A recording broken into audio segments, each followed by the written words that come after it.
Ever feel like those leadership workshops, the ones, the trust falls and endless PowerPoint slides kind of miss the mark? Yeah, definitely. Like you leave with more questions than answers about how to actually be a better leader. We're going deep on that today. Yeah. Because what if I told you there's this fundamental flaw in how we usually think about leadership development? It's true. A lot of programs, they try to define leadership with this fixed set of traits, almost like a checklist, right? Right. But that ignores the dynamic, constantly evolving nature of leadership itself. Yeah, it's giving very much create the perfect human in Photoshop vibes. Right. Technically flawless, but also kind of soulless and a little unsettling. Exactly. And that's where this whole ergodicity fallacy thing comes in. Okay, ergodicity. Definitely not a word you hear every day. Our guide today is Yajun Wang, former McKinsey consultant and chief strategy officer. Impressive. In his white paper, it's called Ergodicity Fallacy and the Generative Leadership Flywheel. He breaks down why this matters so much. Think of it this way. If you flip a coin, like 1,000,000 times, Okay. you'd expect roughly a 50-50 split between heads and tails, right? Right. That's ergodicity, the average over time. Okay. But humans, we're not coins. Thankfully. We don't just repeat the same patterns over and over. Our experiences, successes, failures, they all accumulate and change us. So you can't just analyze a bunch of successful leaders, take their average qualities and be like, boom, here's the recipe for everyone. Precisely. Each person's journey is unique, influenced by factors you just can't capture in a static leadership model. Okay, I'm starting to see why this ergodicity trap is so dangerous. It creates this myth of the ideal leader, this perfect being we should all aspire to be.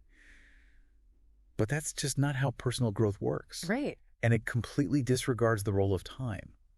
Leadership isn't something you have or don't have. It's something you cultivate over time through experience. So if this whole ideal leader mold is kind of broken, what's the alternative? How do we actually approach leadership development in a way that embraces our own, individual journeys in this element of time? That's where this concept of the generative leadership flywheel comes in. It's from Wang's paper. Flywheel. Okay. Definitely sounds more dynamic than a checklist. What's the core idea here? So imagine an engine that once it gets going, it powers itself. That's kind of the beauty of the flywheel here. Yeah. It's not about achieving some fixed state of leadership. Right. It's about cultivating a set of core capabilities that all work together and they just build momentum over time. Gotcha. And what are these magical capabilities? Give us the inside scoop. Wang highlights 4. Well, he highlights a bunch, but these are the core 4. Problem solving, results orientation, seeking dissent, and helping others succeed. Okay. And these aren't just boxes to tick. They're the engine of your growth as a leader. I like how he uses that word generative. Yeah. It implies that these capabilities have a ripple effect, They don't just exist in isolation. They actually create and amplify other good, other positive qualities in you over time. Yeah, you got it. Let's take problem solving as an example. Someone who's constantly sharpening their problem solving skills. They become more resourceful, more adaptable, more confident in tackling challenges. Right. And that, in turn, fuels their results orientation.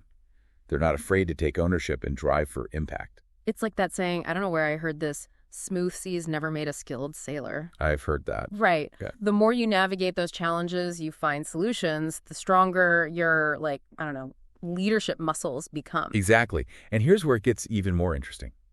Seeking dissent.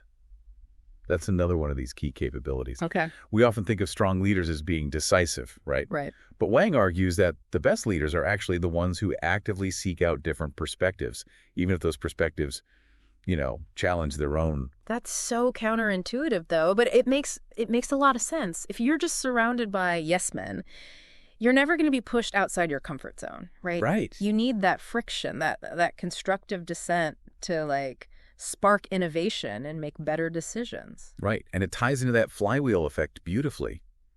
As you become more comfortable seeking out dissent, you naturally become a better listener. You learn to value those diverse perspectives, and that in turn strengthens your relationships and builds trust within your team. Right. Which ultimately makes you a more effective leader. This flywheel model is really resonating with me, but I know some listeners might be thinking okay, this all sounds great in theory, but how do I actually use this? Right. How does, say, becoming this master problem solver suddenly transform me into, this visionary leader?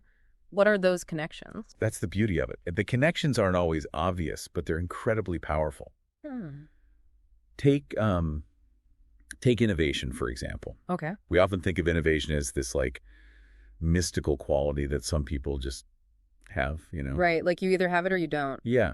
But Wang argues that innovation, it's not a personality trait. Okay. It's an output of these generative competencies in action. So it's not about magically becoming more creative. It's about cultivating the habits and the mindsets that allow innovation to actually, like, flourish. Exactly. Really seeking dissent.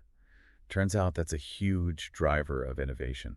Oh, interesting. When you actively invite those different perspectives, even the ones that challenge your own assumptions, you open up this space for, like, truly groundbreaking ideas to emerge. Makes sense. A team of yes men is never going to disrupt the status quo. They're just going to keep validating the same old ways of thinking.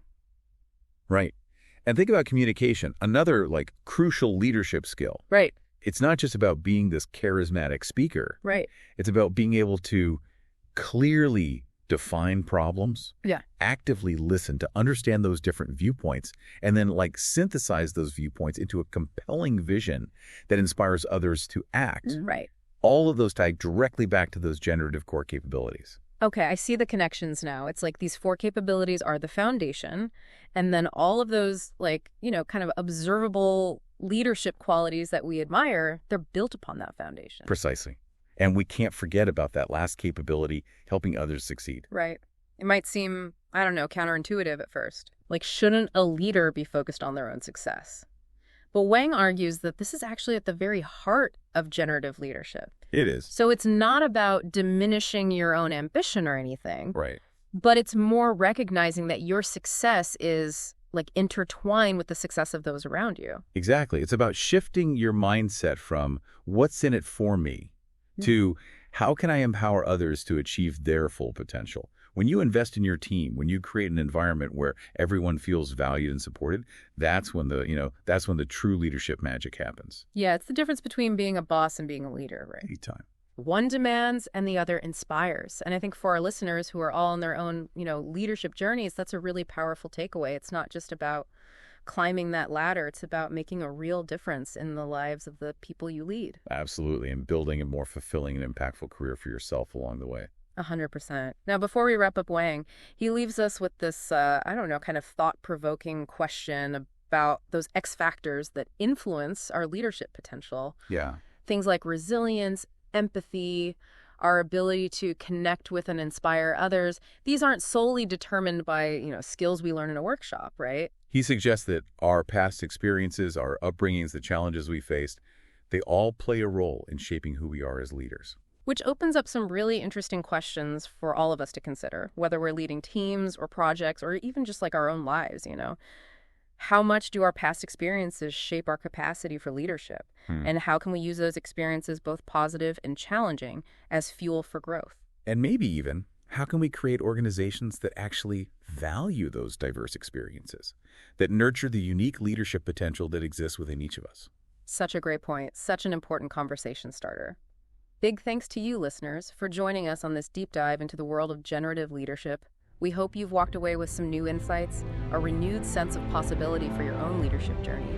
Until next time, keep learning, keep growing, and keep diving deep.